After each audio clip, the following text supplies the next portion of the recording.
तो आज हम रॉबर्ट ग्रीन की बहुत ही मशहूर किताब द 48 लॉज ऑफ पावर पर एक नजर डालने वाले हैं। हाँ, ये एक ऐसी किताब है जो शक्ति के खेल को समझने की कोशिश करती है। बिल्कुल।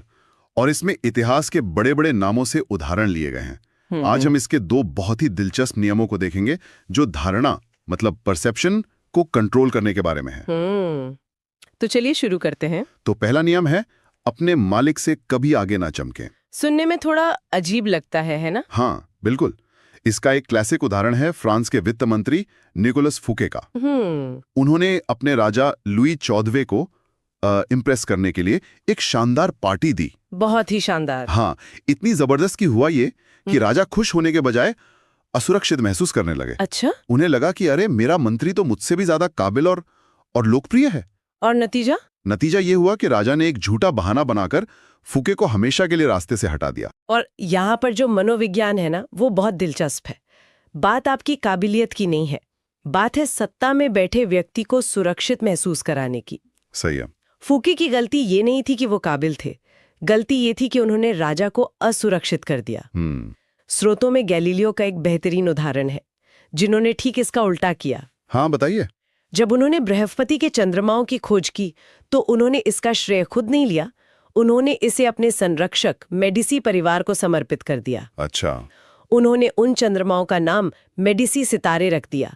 इससे मेडिसी परिवार की शान बढ़ी और बदले में गैलीलियो को जिंदगी भर का संरक्षण मिला। तो अपनी चमक को थोड़ा काबू में रखना एक पहलू हुआ, पर एक और नियम है जो इसी से जुड़ा है, लेकिन वो संयम के बारे में है। नियम 4, हमेशा जरूरत से कम बोलें। हाँ, इसके लिए प्राचीन रोम के नायक कोरियोलेनस की कहानी है।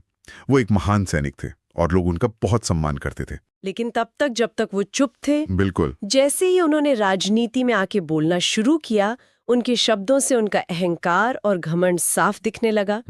और जिन लोगों ने उन्हें हीरो बनाया था वही उनके खिलाफ हो गए और उन्हें शहर से निकाल दिया। हाँ, और इसके पीछे का फंडा भी बहुत गहरा है। आप जितना कम बोलते हैं आप उतने ही शक्तिशाली लगते हैं। रहस्यमयी। हाँ, रहस्यमयी। स्रोत में इसकी तुलना एंडी वॉरेल हॉल से की गई है। ओह, आर्टिस्ट। बिल्कुल। वॉरेल इंटरव्यू में जानबूझ के बहुत छोटे और अस्पष्ट जवाब देते थे। अच्छा। इससे होता ये था कि लोग उनके काम का मतलब खुद निकालते रहते थे। अच्छा। तो उनके इर्द गिर्द एक रहस्य बना रहता था। एग्जैक्टली। और कम बोलने से आप कोई मूर्खतापूर्ण बात कहने से भी बच जाते हैं, और शायद दूसरों को ज्यादा बोलने पर मजबूर करते हैं। बिल्कुल, जिससे आपको जानकारी मिलती है। तो अगर देखें तो ये दोनों नियम ये एक ही सिक्के के दो पहलू हैं। एक आपकी कामयाबी को छिपाने की कला है